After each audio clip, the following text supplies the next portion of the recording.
Hey, what's going on, everybody? It's your boy JD, driving right now from the dentist, which was pretty enjoyable. My teeth are clean.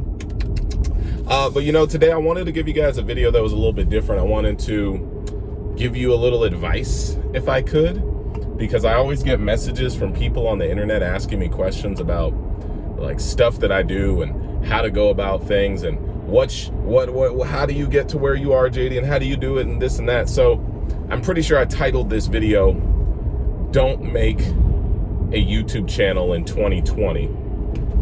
And probably here's why. So people always ask me, like, how do I start YouTube? How do I get a gaming channel up and running? How do I become a content creator? And specifically for YouTube, this audience at least. My response is it's not that you shouldn't make a YouTube channel in 2020. It's more just you should focus on other outlets, because there's so many different platforms now that you can actually grow a brand on that are, in my opinion, easier than what YouTube is. And this comes from a guy who started doing YouTube 10 years ago, and now realizing that, I got in early, I guess, technically. YouTube was actually, probably up and running in 2005 or 6, and I started making videos like 4 to 5 years after that. So I was already a little bit behind, but I was early enough in the wave where, people were just creating creative stuff and just having fun with it and making stuff that, like, in my opinion, mattered.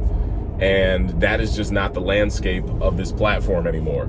Nowadays, it's internet drama, late night talk shows, news and politics. Honestly, if we're being honest, YouTube is the new television now. And I kind of noticed that at a certain point during my own career. And I was sitting back thinking, wow, I was like, YouTube doesn't look like it's gonna last as long as I thought it would. Like, we had those apocalypse things, and those killed a lot of people's channels. If I'm being honest with myself, my channel's not thriving anymore. I'm thriving because I do a lot more than just YouTube. I do all the other things. But if I was starting like this year on YouTube and I wanted to do something that I was genuinely passionate about, I wouldn't even do it, because YouTube doesn't cater to that anymore. YouTube caters to like hot take articles, drama, sports, late night talk show, politics is all over the thing. Like, it's not that you can't make it though. You could, if you wanted to be a gaming content creator, you could create gaming content today and do your best. I think you'd have to stay really close to a niche game. You'd have to focus on creating specific content around one game so you don't get lost in the shuffle, like Fortnite or Smash Brothers or Call of Duty, something that's just popular and that's the only thing you play. But like for someone like me, where I do variety content and gaming, it's not the best thing. I just be honest, it is not the best business practice to try to just enjoy being yourself, or at least in this day and age. Maybe 10 years ago, or maybe when I first started, yeah, they were, opportunity was open for everybody of all unique backgrounds and voices. But nowadays, it's like for the algorithm, you want to focus on content that is specifically 10 minutes or longer so that people stick around and watch. You don't want to make short content. So like animators, that it's not going to work out that well unless you make longer animations now. Commentary just kind of runs these platforms nowadays. So with that being said, I just rambled about that for however many minutes. My suggestion to you would be to create outside of this platform and then try to bring it back. Now, I know you all think I'm kind of a jokey jokester for pushing TikTok and all that stuff, but that is the one platform that I've been using lately where you can actually garner a genuine audience in the fast amount of time that this culture wants results. I started doing TikTok end of December, early January. It's been maybe a month and some change, and I'm at 15,000 followers already without any plugs or promotions or push from anybody.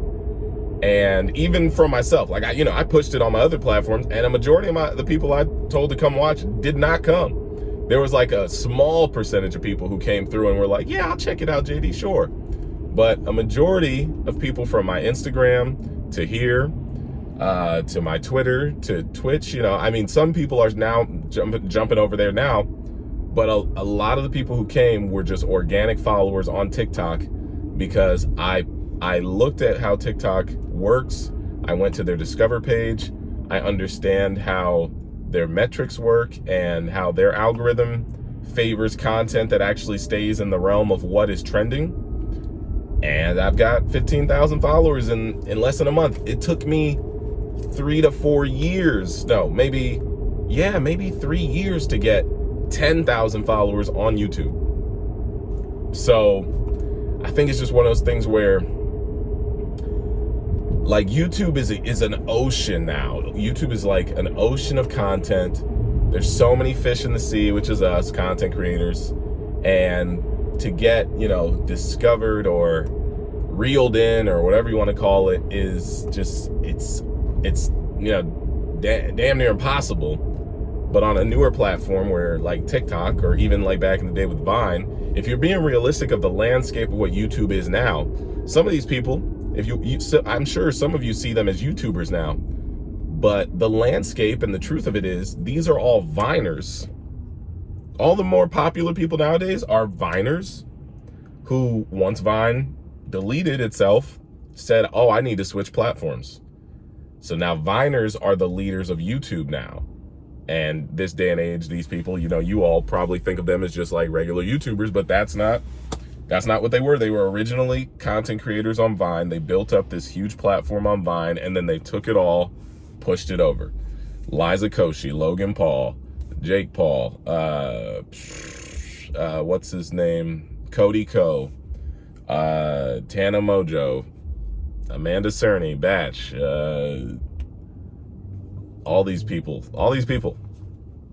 I wish I would have went harder on Vine, honestly. But I mean, yeah, I don't know.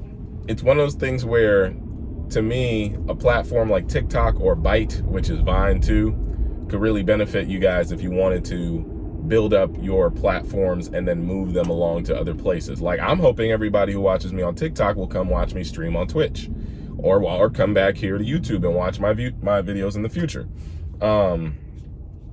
So it's one of those things where you really have to look at the landscape of things. And in my opinion, I would not create a YouTube channel in 2020 before creating a TikTok, a Snapchat, Byte, Instagram, maybe Twitter. I mean, I think more or less TikTok, just because that's more of a content platform.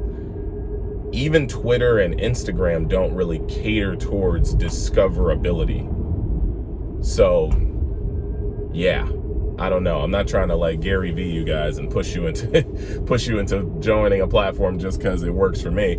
I genuinely just think everybody has a chance on that one right now before it gets oversaturated with celebrities and famous content creators from other platforms. I think the common man and or woman can make their names there. So yeah, 2020, make a YouTube channel? Nah. I mean, it's one of those things where if you really look at people who are, I mean, if you do, you got to find your niche. Like, people who make skits about specific topics. Like, I watch gamer skits nowadays. Those are funny. Anime skits, hilarious. Drama channels, they do well. Commentary channels, they do great. Vlogs still work, but the thing is, it seems that you have to do extreme things to get your audience to stay connected to you. There are outliers where it's just people doing their thing, talking, but in my opinion, they've had a lot of time to build up the platform they currently have. It's not as simple as, oh, they started yesterday and now people watch them. It's more like, yeah, I've been at it for a while, and also pivoting. You gotta learn how to pivot and ask for help, people. If you get to a point where, like, kind of like me, like, I do gaming videos and stuff sometimes, but you see nowadays, kind of like this video, I'm trying to pivot into a place where it's like, I want to obtain a new audience, because a lot of my audience were gamers and people who liked watching me play video games and have fun, or they came from collaborations with other friends. And, you know, it's one of those things where if you rely too heavily on that, your viewers are eventually going to just be like, well, I enjoyed this while I did, but now I'm peacing out. You really got to have a reason for people to stick around. I say this with the perspective of how I watch YouTube. I'm subscribed to like over 300 channels, and I do not watch them all. I probably watch 5. I probably watch 5 of them consistently. I watch Chris Smooth for basketball videos. I watch Philip DeFranco for the news. I watch Get in the Robot for my anime fix. And yeah, I don't know. That's 3. I can't even name the rest. But with that being said, those are my suggestions to you. Don't start a YouTube channel this year. Create a TikTok account, create some other stuff, and try to find other ways to bring viewership back around to YouTube, so that you're not focused on one platform that isn't moving the needle. Instead, go grab some new eyeballs on a platform that's actually growing and thriving and building, and then let them know, hey, I also got one of these. You guys should come check it out. That's my suggestion to you and to myself. I'm in that mindset where, like, I mean, you guys know me though. I've been working on other stuff. I act, I do stand-up, I do voiceover, I do animated series, I'm on commercials. I'm a different type of content creator where I'm on the landscape of both traditional media and new media. I love all my social media platforms, but I also understand what television is and how to audition for things, and how to write a resume, and how to accept a rejection and continue moving forward. You know, that's not the same thing for a lot of people on the internet, because you get to work from your bedroom, and who's gonna make you feel bad in there? Nobody, unless you go on the social media platforms and see people talking mess. But you can always close that out and not be cyberbullied if you don't want to be. So yeah, all right, that's it. Those are my these are JD's advice tips. I don't know. I just feel like I can give you guys and girls a lot more insight on social media and platforms and anything. So if you have a suggestion for something you want to hear about, definitely let me know in the comments down below. I can talk to you about brand deals. I can talk to you about joining YouTube networks or social media networks or acting. I feel like I have a lot to offer when it comes to that. Not that I'm an expert, but I have experience. So if you want to hear about stuff like that, let me know. I'd really appreciate it. If you like this type of video, drop a like on it, maybe share it with a friend. Honestly, I would share it with people who are talking about getting into YouTube. You know, not to bring their spirits down, but to help them understand the landscape of the internet now. It's one of those things where I started 10 years ago, and it is so different than what I thought it was going to be. I thought people like Freddie Wong would be on top forever. I'm like, yo, who doesn't want to see dope VFX videos? You know what I mean? Or same with Corridor Digital. Corridor Digital's biggest selling point now is reacting to other visual effects, which is, like, to me, it's cool, and I got nothing against it, because at least they're professionals talking about something they know. But that's crazy to me. Like, when I was growing up on YouTube, I'm like, yo, these dudes are so nice with the visual effects. They should be making movies, but they're, you know, I mean, it's one of those things where it's hard to make a movie. It's hard to create content like that, but at least they found a niche market that they probably just accidentally stumbled upon. They were like, let's react to this bad Sonic trailer, and next thing you know, they've got a gold mine of content. So definitely open up your brain to new perspectives. I'm trying to do it. I've been so busy working on stuff, like last year with Confetti, this year I'm on Super Punch. I know that I don't have the time to create content like I used to, so that's why you guys are getting it like every other day. But I still have a lot of fun ideas I want to do, and I hopefully you all want to watch. All right, I feel like I'm rambling too long, and if I want people to watch this, I got to keep this like under 20 minutes. So thank you so much. I will catch you all on the next video, and if you want more of these, you know what to do. I already talked about it. All right, see you later. Peace.